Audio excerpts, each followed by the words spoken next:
कांग्रेस की पदयात्रा आगे बढ़ती जा रही है, लोगों का समर्थन मिल रहा है, मीडिया कवरेज हो रही है और इसी बीच सवाल ये भी कि क्या राहुल इस पूरी यात्रा के दौरान हीरो की छवि में आ गए हैं?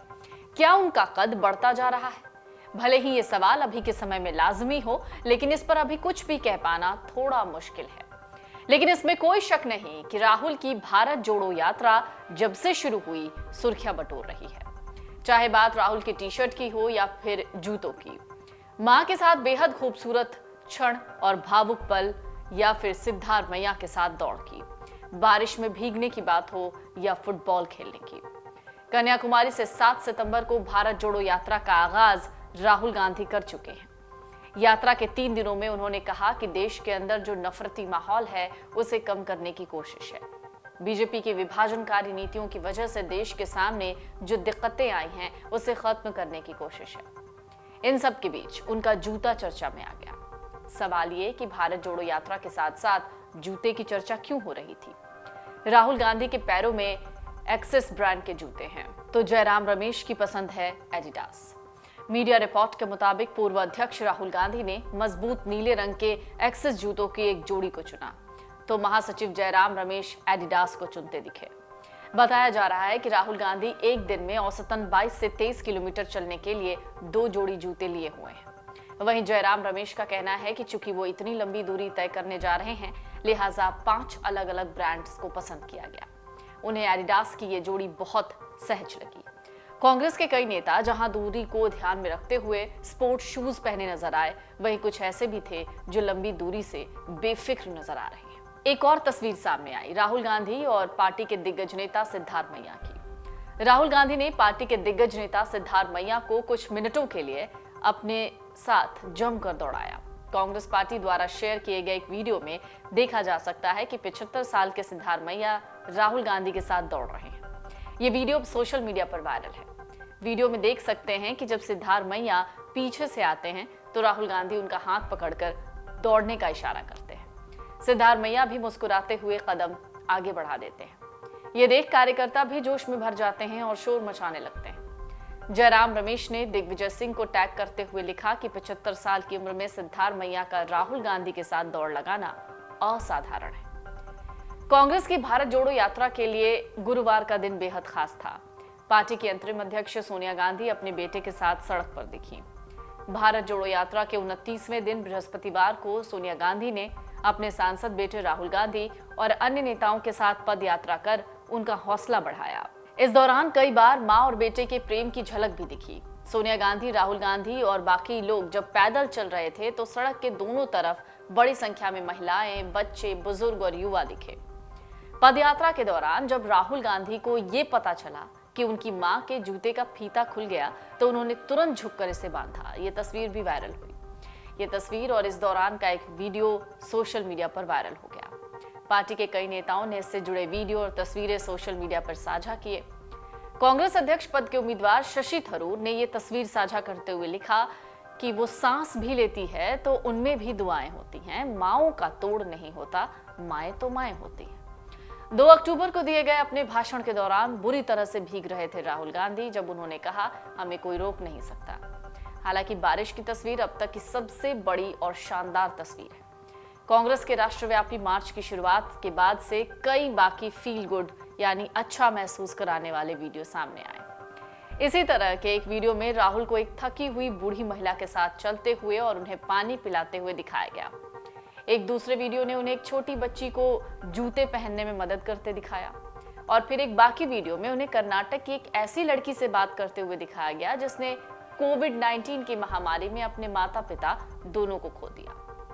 यात्रा के केरल चरण के दौरान मैसूर वाले भाषण में कुछ दिन पहले एक वीडियो सामने आया जिसमें राहुल पार्टी के नेताओं के साथ मजाक कर रहे थे और पूर्व नेता प्रतिपक्ष रमेश चन्नीथला की टांग खींच रहे थे।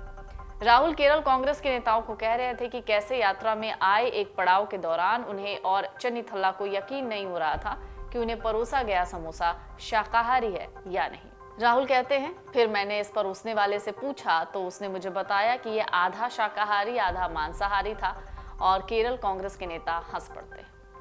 मैसूर के उनके बहुप्रचारित भाषण के अगले ही दिन कांग्रेस ने अपने युवा नेता की एक और तस्वीर प्रसारित की, जिसमें वो अपने दांतों से गन्ना छील रहे थे और इसे छीलने की कोशिश भर कर रहे थे। कांग्रेस की संचार शाखा के सदस्य कहते हैं कि ये जो विजुअल्स हैं, इनका मकसद सिर्फ एक है, वो ये कि राहुल के विरोधियों द्वारा अक्सर पेश की जाने वाली दो प्रमुख आलोचनाएं, जिनका वो इस तस्वीर के जरिए मुकाबला करना चाहते हैं, वो आलोचनाएं कौन सी हैं। पहला ये कि वो एक विशेषाधिकार प्राप्त वंशवादी व्यक्ति हैं, ये आलोचना की जाती है, और दूसरा ये कि वो लोगों की पहुंच से परे वाले नेता हैं। शायद ये विजुअल्स, ये तस्वीरें, ये वीडियोस, ये इस तरीके के ट्वीट पर वायरल हो रही चीजें इसी ओर इशारा कर रही हैं कि जो आलोचनाएं की जा रही हैं, ये उन्हीं का जवाब है।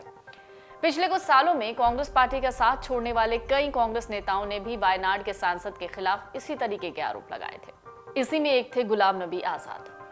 राहुल गांधी के नेतृत्व में कांग्रेस की भारत जोड़ो यात्रा फिलहाल सुर्खियां बटोर रही है, लेकिन असली सवाल अभी भी यही है कि क्या राहुल इस यात्रा के जरिए पार्टी में फिर से जान फूंक पाएंगे।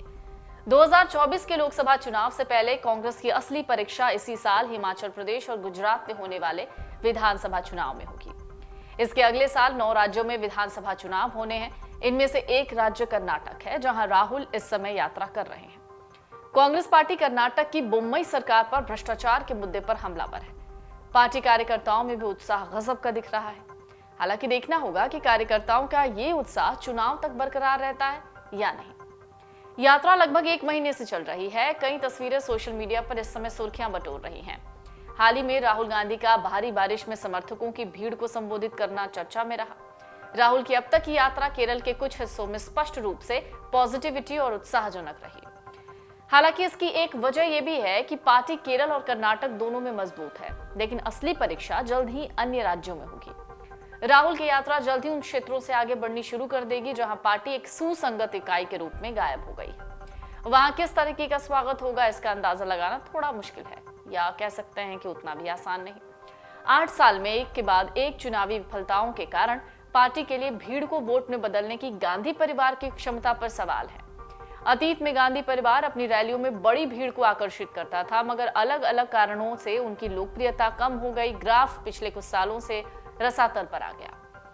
उत्तर प्रदेश उनके लिए सबसे बुरा राज्य साबित हो रहा है। 2019 के चुनाव में यहाँ की अमेठी लोकसभा सीट से राहुल गांधी को हार का सामना करना पड़ा।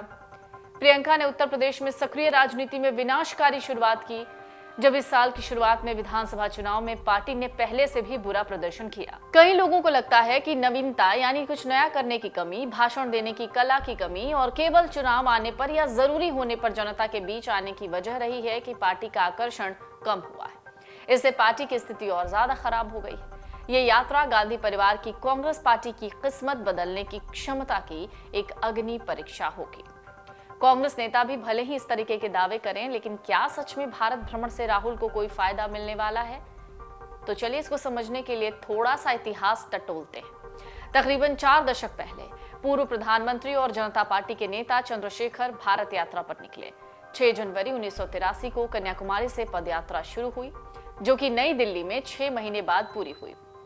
इस पदयात्रा के दौरान चंद्रशेखर को जनता का बहुत सपोर्ट मिला और लोग उनसे जुड़ते चले गए। रोजाना तकरीबन 45 किलोमीटर इस यात्रा में तय किया जाता था। जब भारत यात्रा पूरी हुई तब चंद्रशेखर का कद बहुत बढ़ गया। पूरी यात्रा के दौरान उन्होंने लोगों की समस्याएं सुनी और उन्हें समझने की कोशिश की, जैसा कि इस वक्त की कुछ तस्वीरें राहुल गांधी को देखकर लग रही होंगी। यात्रा के लगभग 6 साल के बाद चंद्रशेखर देश के प्रधानमंत्री बने। 10 नवंबर 1990 से लेकर 21 जून 1991 तक प्रधानमंत्री की कुर्सी पर रहे। तत्कालीन प्रधानमंत्री और कांग्रेस अध्यक्ष राजीव गांधी ने 1985 में मुंबई में एआईसीसी के पूर्ण सत्र में संदेश यात्रा का ऐलान किया। अखिल भारतीय कांग्रेस सेवा दल ने इसे देश भर में चलाया। प्रदेश कांग्रेस समितियों और पार्टी के नेताओं ने मुंबई, कश्मीर, कन्याकुमारी और पूर्वोत्तर से एक साथ 4 यात्राएं निकाली। ये यात्रा 3 महीने से ज्यादा तक चली, जो दिल्ली के रामलीला मैदान में खत्म हो गई। कहा जाता है कि संदेश यात्रा के जरिए आम लोगों के बीच अपनी पहचान बनाने में सफल रहे।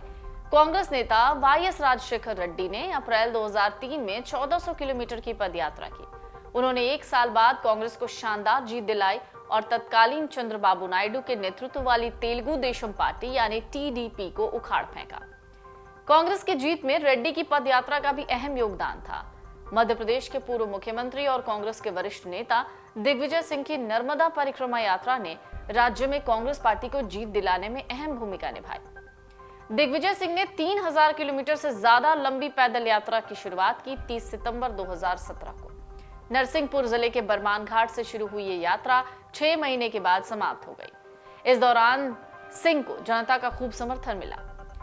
इसके बाद 2018 में हुए मध्य प्रदेश विधानसभा चुनाव में कांग्रेस को सत्ता मिली, कमलनाथ मुख्यमंत्री बन गए। तो ये सारी चीजें समझाने का मकसद ये है कि जरा आप बारीकी से सोचिए और समझिए कि राहुल गांधी की ये जो यात्रा है क्या वाकई कांग्रेस के लिए एकदम से बदलाव लाने वाली यात्रा साबित होगी। यानी कांग्रेस की जो छवि इन दिनों धूमिल हुई है या लोगों के मन में कांग्रेस का आकर्षण खत्म हो रहा है, क्या राहुल गांधी की यात्रा उस आकर्षण को वापस लौटा सकती है? डाउनलोड करें अमर उजाला ऐप और पाएं खबरें लगातार। अगर आप ये वीडियो YouTube पर देख रहे हैं तो हमारे चैनल को सब्सक्राइब करें और बेल आइकन को दबाना ना भूलें। अगर आप Facebook पर ये वीडियो देख रहे हैं तो हमारे पेज को लाइक करें।